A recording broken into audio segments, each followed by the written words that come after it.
Hi, this is Phil Newman. I'm the editor-in-chief of Longevity.Technology, and I'm delighted to say that I'm joined today by Erin Sharoni, who's the Chief Product Officer of FOXO Life. Welcome, Erin. Thanks so much for having me. I really appreciate it. Excited to be here, be back here. Big fan of your website. So my name is Erin, and I'm the Chief Product Officer of FOXO Technologies. My background is very varied, but in part, I do have a master's degree in biology from Harvard, and my thesis work there focused specifically on epigenetics and aging. And so it was really sort of the perfect confluence of events that I ended up where I am now. I spent about 6 years prior to this working for another biotech startup in the area of personalized health and longevity. Folks like David Sinclair were on our advisory board, and so got to intersect with some, really important thinkers in the field, which was inspiring. Led me to sort of go back to school, beef up my knowledge in the area, and now I'm at FOXO and making exciting things happen in the world of longevity. Great. So, Erin, let's talk about epigenetic testing. What is it, and how does it work? Sure. So I know that the audience here is fairly educated on these topics, so I'll try and, I guess, keep it brief but informative for anyone who maybe is curious about it. People are excited about epigenetics because it's this idea that your genes are not your destiny, right? And so there's a lot that you can do with that. Just as a quick overview, if anyone watching is not super familiar with this, it's essentially the idea that your DNA is your code, or sort of your hardware, right? It doesn't really change. You inherit things from mom and dad at birth. And for a long time, people assumed, well, what I've inherited is going to dictate what unfolds in my life. But we know from studying twins and whatnot that that's not true, right? That your environment has a very significant influence on how you age, what kind of health issues you do or do not have, and many, many other things. And so sort of at a high level, this idea of epigenetics, epi meaning above the genome, right, is sort of like the reader of the instruction manual. So your genes are the instruction manual, and those words sort of don't change. The way that they're interpreted or expressed, how that code is expressed, does change. And so that's in a nutshell the science of epigenetics. And so epigenetic testing can take many different forms. At FOXO, specifically, we're working with DNA methylation, which is one kind of sort of epigenetic type. Other things would include like RNA or histone modifications. DNA methylation is a more stable mark than something like RNA expression, which changes more frequently. So essentially, it's these methyl tags, right, that will attach to your genome, and they'll silence or amplify that expression. And so really, it's a regulatory mechanism that changes as we age and as we're exposed to various environmental factors, whether that's smoking, drinking, your diet, sleep, your relationships, pollution in the air. And at FOXO, we're using microarray analysis over sort of the conventional sequencing, so that we can interrogate the genome at a higher resolution. And we're developing our own proprietary arrays as well, which is exciting. So the mechanism is probably less interesting to the audience, but the important thing to know is that this is relevant for so many things, but particularly longevity, because of what has come out of that epigenetic testing, things like your biological clock, which we can get into that next if you wish. So I understand that FOXO Technologies has created one of the largest epigenetic databases in history. So how are you planning to leverage this? Yeah, so we're very excited about that. It is, as you say, the largest data set in history. And there's a great press release that came out about it if people are interested in Googling and reading in nerdy detail, as I know I would do. But at a high level, our research at FOXO, we're really hoping to discover and develop new capabilities using epigenetic technology, specifically around things like insights into your current health and behavioral factors that affect the manifestation of your current health, as well as predictive analyses. So predicting your future risk of death or disease, which obviously is very important when we're talking about something like life insurance underwriting, right? And then there's this idea, and we'll get in. I know we'll get into the sort of consumer-facing personalized health applications, because that's very exciting with regard to what we're doing. But this idea of precision health that can give you personalized recommendations is not new, but using epigenetics to do that is new. And that's really exciting for a number of reasons, including the fact that it's, cheaper, more accessible, and much lower friction for the user. So I don't think, even if you're not scared of needles or blood, no one enjoys going to have an invasive, specimen drawn, whether it's blood or urine, which is the standard in personalized diagnostics now, and also in life insurance underwriting. And so with a simple saliva sample, we can now generate a lot of this really interesting information and insights using this data set that we've created. Okay, so why should people realize the importance of and the possibilities of epigenetic testing? Yeah, I mean, there's a lot of reasons that epigenetic testing is interesting. I mean, obviously, here at FOXO, we're involved in the field of aging. We're a longevity company first. And so I think most people have probably heard about the biological clock, right? This idea that you can use a single measure, like a saliva sample, to assess or predict somebody's rate of aging, their ultimate mortality. And so I think there's obviously a lot of buzz and interest around that. And it really is, sort of the clocks are the most well-studied factor in that area. You can use aging clocks for many different things, but ultimately, and I was talking to our chief science officer about this, Dr. Brian Chen, and he was saying, epigenetics is really a much more mature technology. A number of advantages, as we just mentioned before, is that it doesn't require blood to be drawn, so there's really, you cut down on sort of that invasiveness. Although you could use blood, we don't, and you don't need to immediately process it or use sort of highly labor-intensive lab techniques. And then really importantly, there's a lot of implications for diagnostics, therapeutics, medical screenings, prevention, right, and treatment, and then even stuff like forensics, which is something we don't do, but that's what it's used for as well. And it's able to pinpoint things that other diagnostics can't. For example, something that's very relevant to life insurance underwriting, which hadn't been solved for previously, is this idea of smoking. So we know that if you smoke, hands down, I mean, there are outliers, but you are much more likely to become sicker sooner and to die sooner. That is not new information. And so using our epigenetic technology, we've been able to identify people who smoked decades ago and quit. And with the traditional urine analysis, where you're using a metabolite called cotinine as a marker, I don't know how many weeks it's able to go back. I forget, so I don't want to give the wrong information, but a few weeks. So technically, if you were a smoker, you could not smoke for a few weeks, and it wouldn't be super detectable. But epigenetics can look at that. It leaves an imprint. And so there's just a lot of other practical benefits when we're talking about the industry that we're in the insurtech industry. There's things like the ability to perform lots of tests on a single sample, the ability to perform a test on any cell type that contains DNA. And then really cool is that you can perform new tests retroactively on a sample that was already analyzed to sort of like a software update. So there's tons and tons of benefits and reasons that this is really, really interesting, regardless of what your industry is. Super applicable to what we're doing, but there are many other applications that we're looking at as well. So you claim to be the first to market with an epigenetic report, which is direct to consumer, called the Longevity Report. Can you share a bit more about that with me and its contents?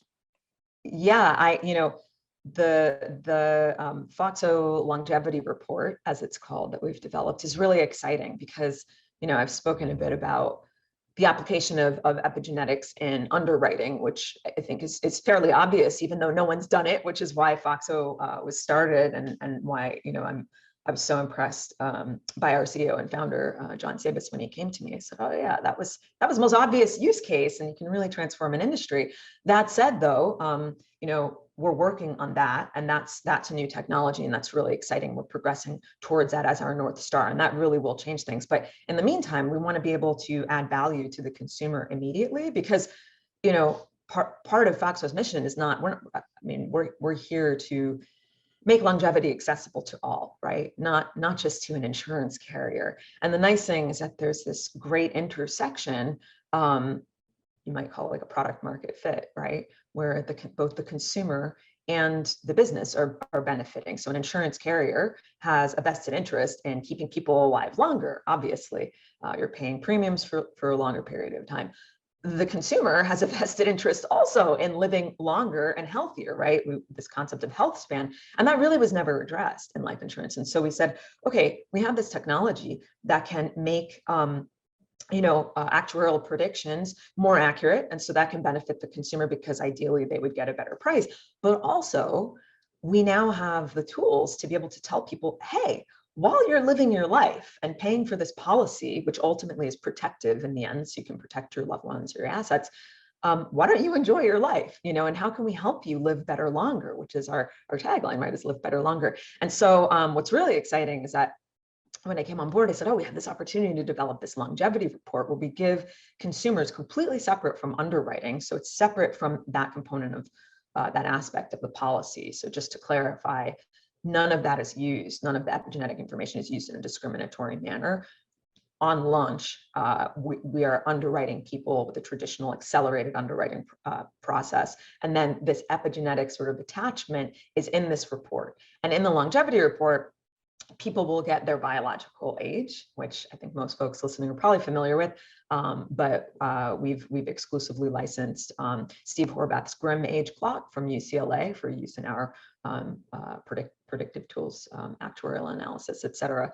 And so people will get their biological age using GRIM age. And then what's really cool is we've developed a suite of scores as well. We're calling them these different epigenetic health scores in the areas of metabolism, cardiovascular health, inflammation, and something that I'm calling an indulgence score, which we have the ability with epigenetics to look at the impact of drinking and smoking. So I mentioned smoking earlier, but alcohol obviously is going to impact all sorts of things, including your mortality predictions. And so we give people a picture of, directionally, where are you headed? And so we've got these ranges, and we're using obviously our machine learning tool intersected with existing clinical benchmarks. So this is all based on existing clinical cutoffs. We have not invented anything new, in case people are wondering, well, how do I know that what you're going to tell me about your cardiovascular or metabolic health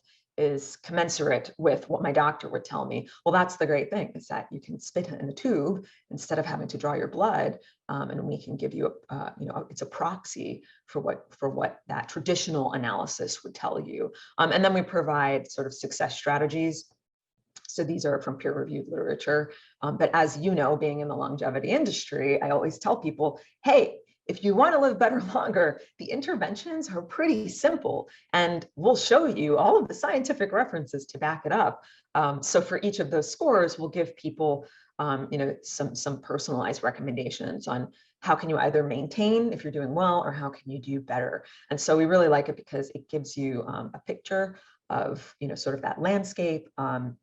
We also have a comparative analysis, so comparing you to other users in the FOXO universe, which I think is cool, because people want to understand, if my score is bad or if it's good, where is everybody else at? And so sure, it is a pool of people who will be FOXO insurance policyholders, and it's not compared to the general public. But I think that's interesting, and it gives us the ability to update that picture as the mean changes, as we accrue more and more users. So that's really exciting. And I do not know anyone else who's doing that. These scores we've developed are proprietary. So what does the move towards ever more personalized policies mean for both the insurance industry and for people's health span in general? So we're really excited about upgrading or disrupting the insurance industry. This is an industry that it's old, it's stayed, it has existed for a very long time, and it has never changed. And our founder, John Sabas, likes to make the Tesla analogy and say, look, we are to the insurance industry what Tesla was to the automotive industry.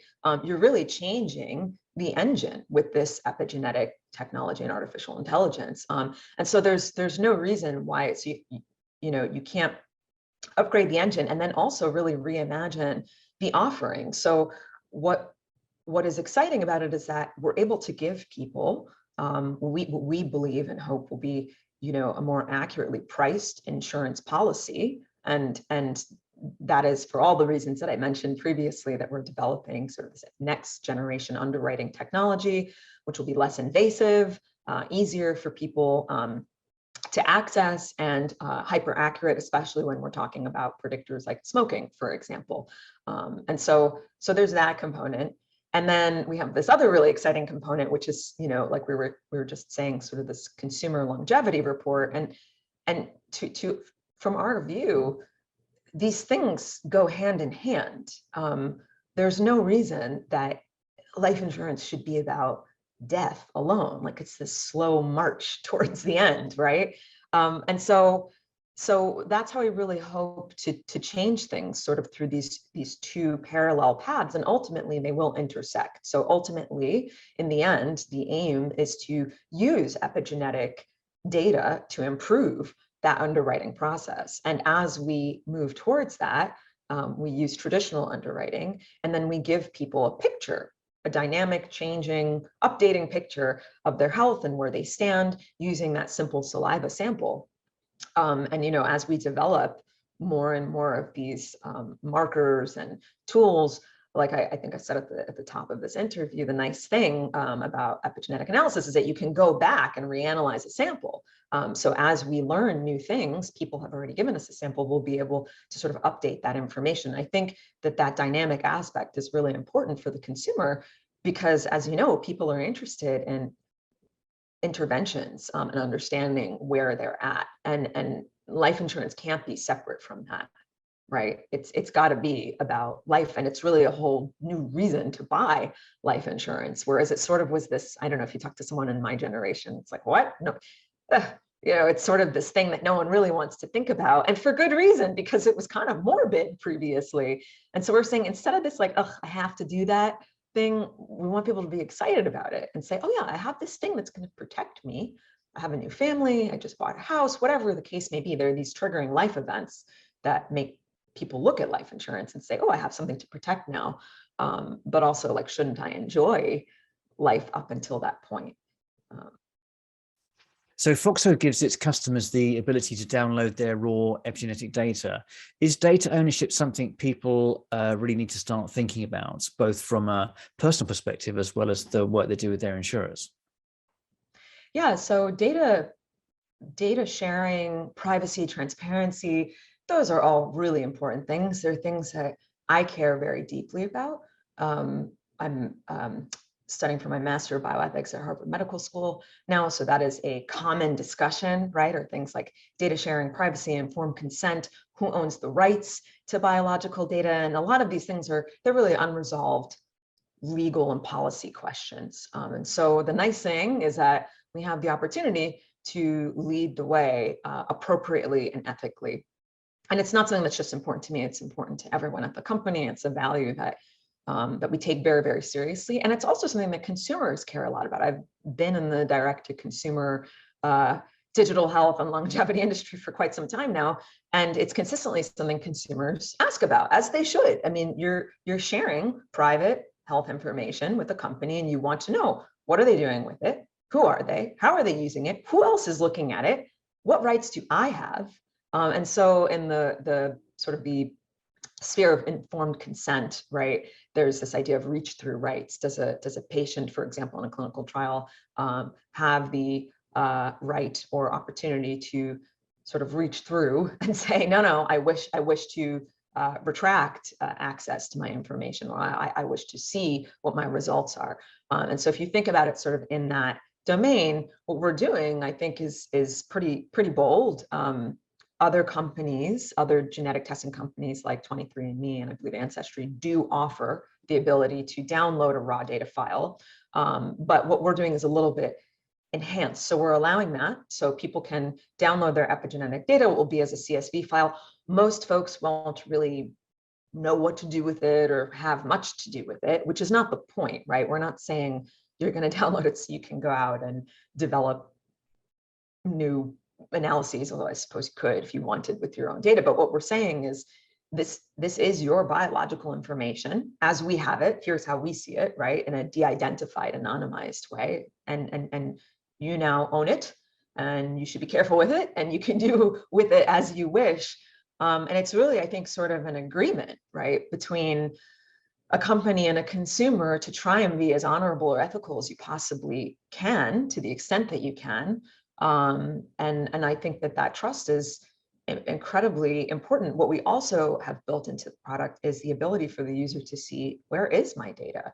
And so when I came in and said, actually, you know what I would love is I would love a visual tool to say, like, where is my data floating around in the world of research right now? And so we obviously, for legal reasons, can't tell you exactly every single thing that your data is involved in, because the stuff is anonymized and de-identified, and that's how clinical trials work. But we give you the ability to opt out very easily with a click of a button. If you don't want us to use your information for anything other than your own underwriting or personal longevity report, no problem. We don't want you to have to struggle to navigate that. And then also being able to see dynamically in real time, more or less, where's my data at the moment? Is it in the lab? Is it in a study? Who's using it?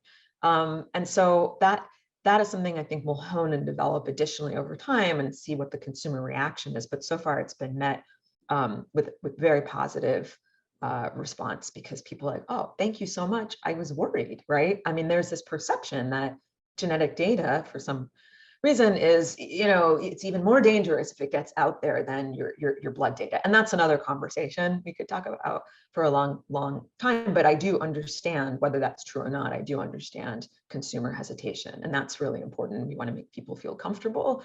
And I always try and put myself in the shoes of another person and say, how would I feel? Sure, I would want to understand, are you being ethical with my information? And I think far too many companies are not upfront and honest about it. So we're going to try and be as honest and transparent as we possibly can be. And I hope that what that will do is ultimately make people more comfortable with this type of testing, because it can contribute so much to, understanding how to optimize human well-being or biosphere well-being, or whatever you want to call it. So as we know, science has great aims, and the more information that we can gather, the better results we can produce. And so that's why it's so important to bring everyone on board and make people feel comfortable and address their concerns, so that we can create better tools and technologies that do help people live longer. So thanks, Erin, for joining us today. It's been a pleasure, and best of luck with the rollout of your new products and services. Thank you so much for having me, Phil. Really appreciate it.